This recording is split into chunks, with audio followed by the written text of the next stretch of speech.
Hello and welcome back. Today we're going to be talking about shape, center, spread, and outlier. Whenever statisticians analyze a distribution, they focus on four characteristics. Again, the shape, center, spread, and outliers. We've talked about shape, center. We talked about all these in other videos. I'm going to go over it again. Outliers, we're going to go into further detail before we talked about outliers. Today we're going to talk more about how we calculate them. All right.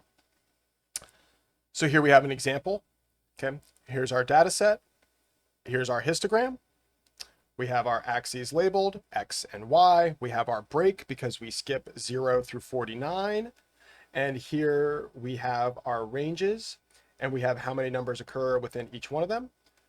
52, 55, 58, 3 in the 50 to 59, or bins, I should say. Let's make a note of that. Bins. Oops, we don't want that line. We want this line.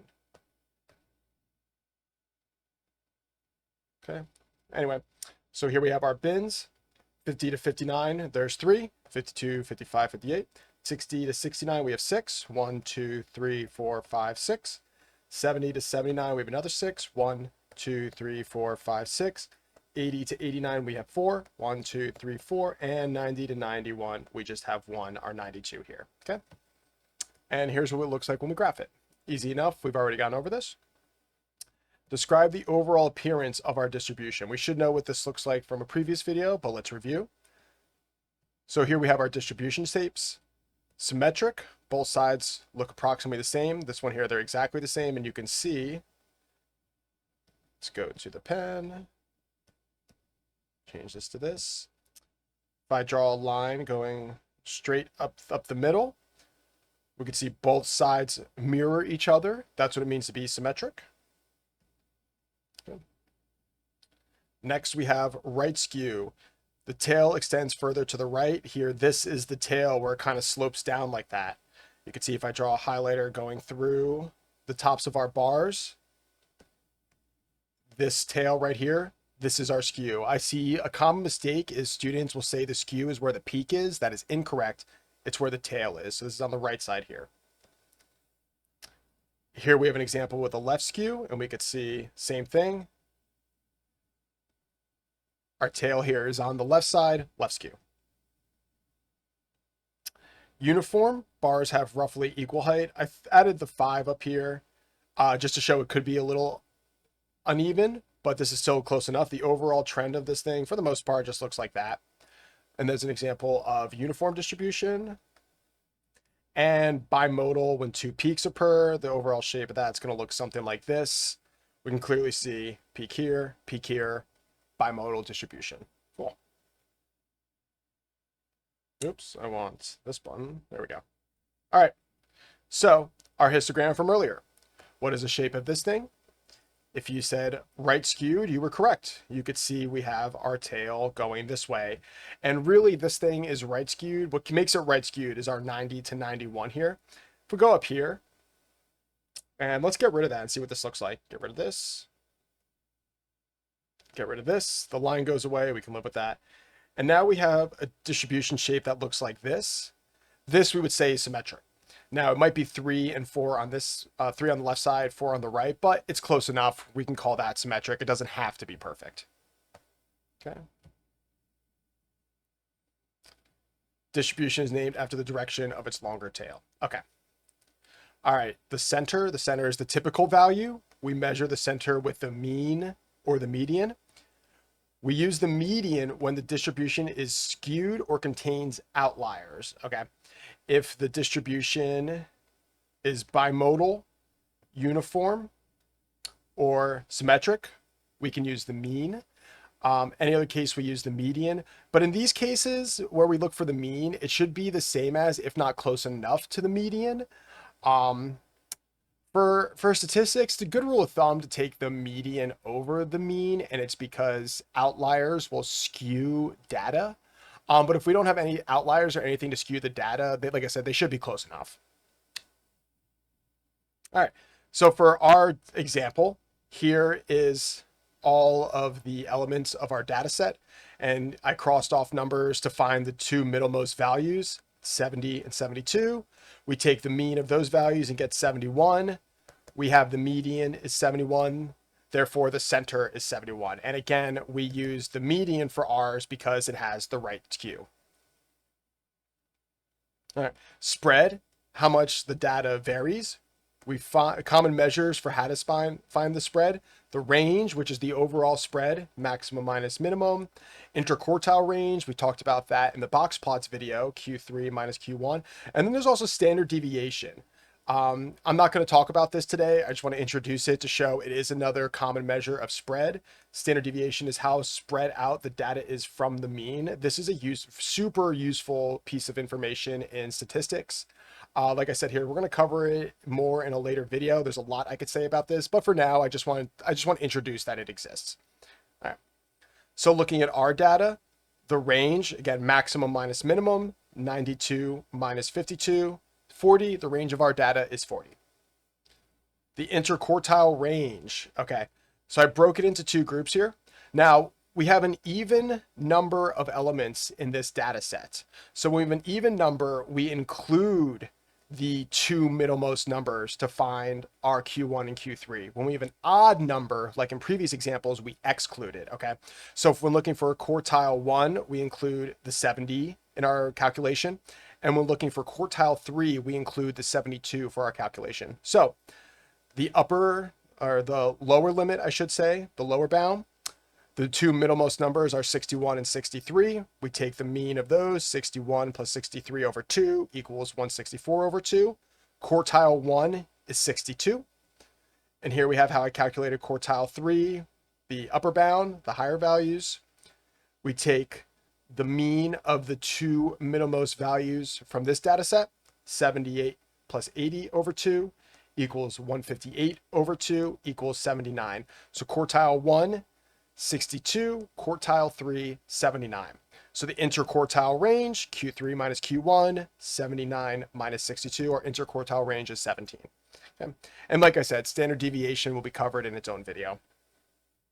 All right, outliers. Outliers are values that are unusually far from the rest of the data. Possible causes for outliers include measurement errors, recording errors, or legitimate extreme observations.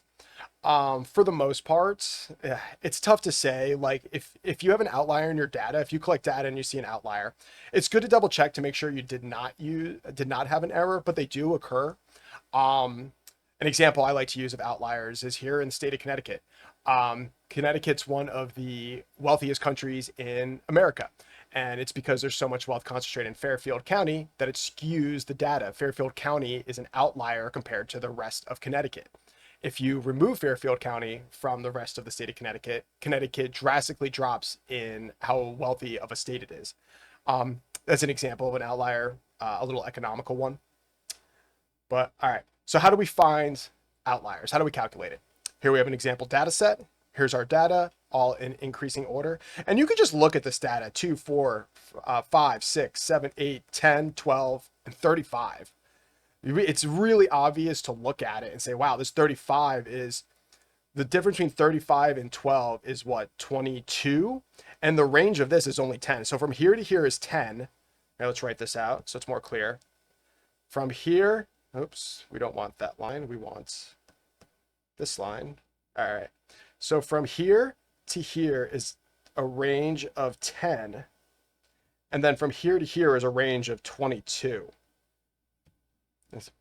So when you look at it like this, it's obvious it's an outlier. Sometimes outliers are not obvious, so we do have a way to calculate them. But for the most part, you could just kind of see them. Anyway, so how do we find outliers? Step 1, the 5-number summary. I covered that in a couple of videos, but this will also get its own video. But looking at the 5-number summary, our minimum is 2, maximum is 35, our median middlemost number is 7, and then quartile 1, we look over here. And then I'm just going to highlight this now. For quartile 3, we look at that. Okay, the two middlemost numbers of the lower bound are 4 and 5. The mean of 4 and 5 is 4.5. And then our upper bound, our two middlemost values are 10 and 12. The mean of 10 and 12 is 11. So that's just a quick way of how we get our 5-number summary, which is, again, step 1 for calculating our outliers. Okay, let's erase this.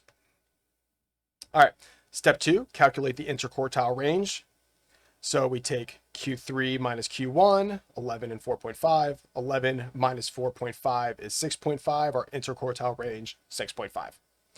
Step 3, multiply our interquartile range. I should have made a note here. Let's add that. Let's include that in there. Multiply IQR by 1.5.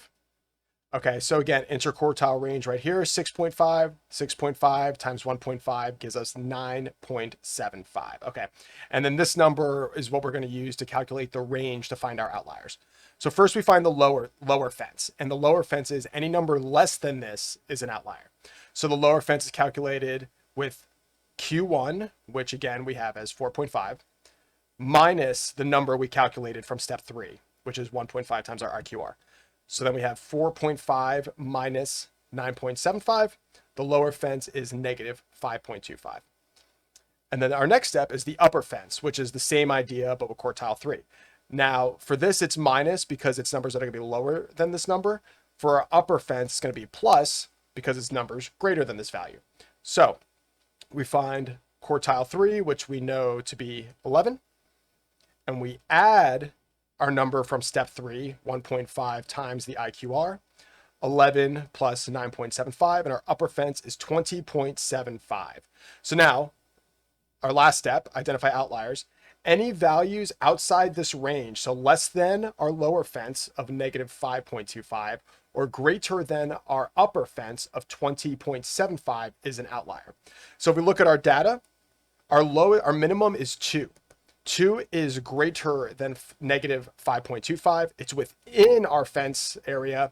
It's not an outlier. Our maximum is 35. 35 is greater than our upper fence at 20.75. So now we have mathematically shown how 35 is an outlier. Okay. Again, you can kind of tell just by looking at it, but it's good to know how to mathematically show it because sometimes it's not super obvious. All right. Common mistakes. Forgetting one of the 4 characteristics, confusing one or more of the characteristics, namely mixing up the skewness or forgetting spread. Using the mean when outliers are present. We want to use the median for outliers, super common mistake, and ignoring outliers. It's good to double check. Like I said, sometimes it's obvious, sometimes it's not, but we should always check. All right. Here we have a practice problem describing the shape, center, spread, and outliers of our data set here. I'll give you a minute to pause and take a stab at this. All right. Hopefully you paused and worked on it. Let's take a look. So before we could even answer any of our questions here, we had to create our histogram. Okay. Here are my bins. 40 to 49, we have 3 values. Here, let's bring this down so we can look at it while we talk about it. All right, cool. All right. So 40 to 49, we have 3 values, 1, 2, 3. 50 to 59, we have 7 values, 1, 2, 3, 4, 5, 6, 7. 60 to 69, we have 3, 1, 2, 3, and 70, 79, 1 with our 72. Here's what our histogram looks like. Y-axis labeled, X-axis labeled. Our break because we skip 0 through 39. And the max frequency I put as 7 because we have 7 occurrences of numbers between 50 and 59. We don't need to go more than that. All right, so we should see what's the direction of the skew, right?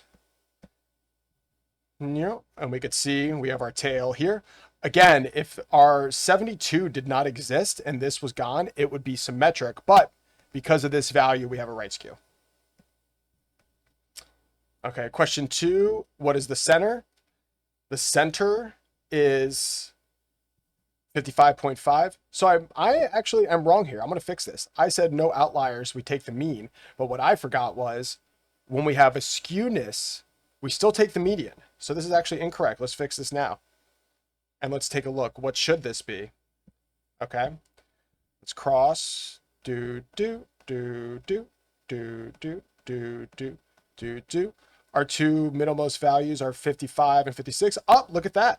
And if we take the mean of 55 and 56, we still get 55.5. So that's still correct. I just found it the wrong way. It should be the median. Take a note of that. Take median. Okay. Question number 3, describe the spread. The spread is the max minus the min, 72 minus 44, 28. And do we have any outliers over here? So we could look at this and we could see we probably don't have an outlier. Our largest value is very close to the next one. Likewise, our smallest value is very close to the next one. But I calculated it over here really quickly.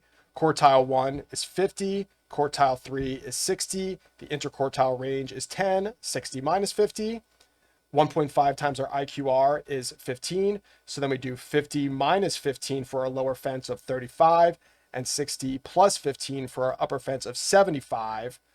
There is no number smaller than this. Our smallest value is 44. That's greater than 35. Likewise, there is no value greater than 75. Our highest value is 72. That's within the fence. So we have shown that there are no outliers for our problem here. Cool.